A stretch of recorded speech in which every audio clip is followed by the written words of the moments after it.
So hello everyone and welcome to Let's Learn with Ankush. So last class में हमने static site देखा था। Static site जो कि जिसमें स्टैटिक कंटेंट होता है और ज़्यादा यूज़ केस नहीं है, उसका यूज़र इंटरेक्शन बहुत लेस रहता है, फंक्शनैलिटीज़ बहुत लेस रहती है और फास्ट होता है क्योंकि लेस फंक्शनैलिटीज़ रहती है। होस्टिंग करना उसको बहुत क्या कहते हैं ईजी रहता है। आप जिसको एक normal HTML CSS JavaScript use करने आता है वो बेसिकली वो एक स्टैटिक साइट क्रिएट कर सकता है, या फिर सिर्फ HTML से भी स्टैटिक साइट बनता है, सिर्फ HTML CSS यूज़ करके भी बनता है। कोई ऐसा ज़रूरी नहीं है कि तीनों आना चाहिए। आज डायनेमिक साइट हमारा टॉपिक है और तो सबसे पहले यहाँ जो कंटेंट है उसको पढ़ लेते हैं। Dynamic site is a type of website that uses a server-side programming and database to generate its content. अब इसके लिए डायनेमिक साइट के लिए सबसे पहले एक आपका जो भी क्लाइंट, जो भी आपका एक साइट है वो तो इम्पॉर्टेंट होता ही है। एक डेडिकेटेड सर्वर साइड होता है जहाँ पे बिज़नेस लॉजिक होता है, जहाँ पे बिज़नेस की क्या रिक्वायरमेंट है वो सब रहती है वहाँ पे। और एक होता है डेटाबेस जहाँ पे जो आपके यूज़र्स हैं उनका डेटा स्टोर रहता है। तो बहुत ज़्यादा हाई यूज़र इंटरेक्शन रहता है इसमें, इसी का डेटा हमको यहाँ पे स्टोर करके रखना पड़ता है और लॉजिक बहुत मतलब फंक्शनैलिटीज़ बहुत हाई है इसमें। तो एक डेडिकेटेड सर्वर साइट रहता है यहाँ पे। सेकेंड लाइन पढ़ते हैं, a dynamic website is a website that displays different type of content every time a user views it. अब इस लाइन का मैं आपको अगर एक नॉर्मल एग्जांपल दूं तो सपोज़ कि आपने अपना इंस्टाग्राम खोला है और आप अपना इंस्टाग्राम चला रहे हो फ़ोन पे और आप देख रहे हो कि कुछ आप मतलब फीड्स वगैरह आप देख रहे हो, या एक नॉर्मल एग्जांपल ट्विटर का लेते हैं कि ट्विटर पे बहुत सारे लोग क्या कहते हैं ट्वीट्स कर रहे हैं और आप ट्वीट पढ़ रहे हो। एट द सेम टाइम आप अपने फ़ोन पे देख रहे हो और लैपटॉप पे भी आपने अपना उसी आईडी को खोला और आप एक डिफरेंट कंटेंट उसमें देख रहे हो। मतलब जो फीड्स इसमें दिखा रहे हैं उसमें और अलग फीड्स दिखा रहे हैं क्योंकि बहुत ज़्यादा हाई यूज़र इंटरेक्शन रहता है।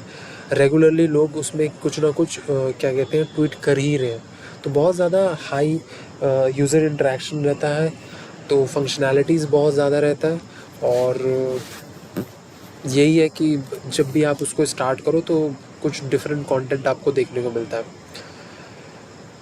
जैसे कि एग्जांपल यहाँ पे है Instagram, Facebook, Twitter, Amazon and book my show etcetera, बहुत सारे।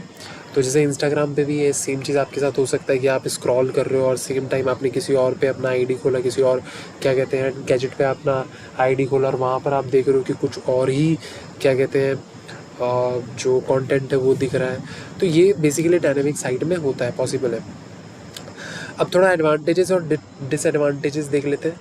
तो पहले तो फंक्शनैलिटीज़, अगर फंक्शनैलिटीज़ का मैं अगर ओवरऑल अगर एग्जांपल दूँ तो जैसे इससे पहले अपन ने स्टैटिक साइट देखा था। स्टैटिक साइट पे ज़्यादा फंक्शनैलिटीज़ थे नहीं क्योंकि यूज़र इंटरेक्शन भी ज़्यादा नहीं था। बहुत स्टैटिक सा एक साइट था जिसमें आपने जैसे ही खोला आपने अपना जो भी कंटेंट है वो देखा। बहुत लेस क्या कहते हैं यूज़र इंटरेक्शन था। यहाँ पे जैसे फंक्शनैलिटीज़ की बात हो रही है डायनेमिक साइट में, तो मैं जैसे आपको अगर एक एग्जांपल दूँ तो अमेज़न एक क्या कहते हैं शॉपिंग साइट है। अगर आप उसको जैसे मान लो खोलते हो तो सबसे पहले आप लॉगिन वगैरह करते हो, देन उसमें एक सर्च का ऑप्शन होता है। आप अपना जो भी क्या कहते हैं जो भी चीज़ आपको बाय करना है आप उसको क्या कहते हैं सेलेक्ट करते हो। देन आपकी वो विश लिस्ट में भी जा सकता है, आपके कार्ट में वो जा कर के ऐड हो जाता है, फिर कार्ट में जा कर के आप उसको परचेज़ मतलब क्या कहते हैं परचेज़ करते हो।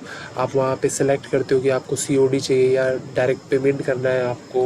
फिर पेमेंट के अलग अलग ऑप्शंस आते हैं कि UPI करना है या अलग अलग कितने जो भी है अलग अलग क्या कहते हैं ऑप्शंस आते हैं। फिर उसके बाद आप एड्रेस डालते हो, फिर उसके बाद आप कुछ क्या कहते हैं कैप्चा वगैरह होता है वो आप डालते हो। तो ऐसे ऐसे करके एक हाई यूज़र इंटरेक्शन रहता है। आप कुछ इनपुट डालते हो फिर वहाँ से कुछ आउटपुट आ रहा होता है ना।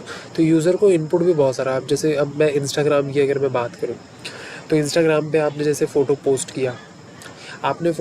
किया तो कोई भी उसमें कमेंट कर सकता है, कोई भी कमेंट कर सकता है, लाइक कर सकता है, शेयर कर सकता है। तो ये सारा यूज़र इंटरेक्शन, बहुत हाई यूज़र इंटरेक्शन है, लोग जाकर के वहाँ पे टाइम स्पेंड करते हैं, तो फंक्शनैलिटीज़ बहुत ज़्यादा है।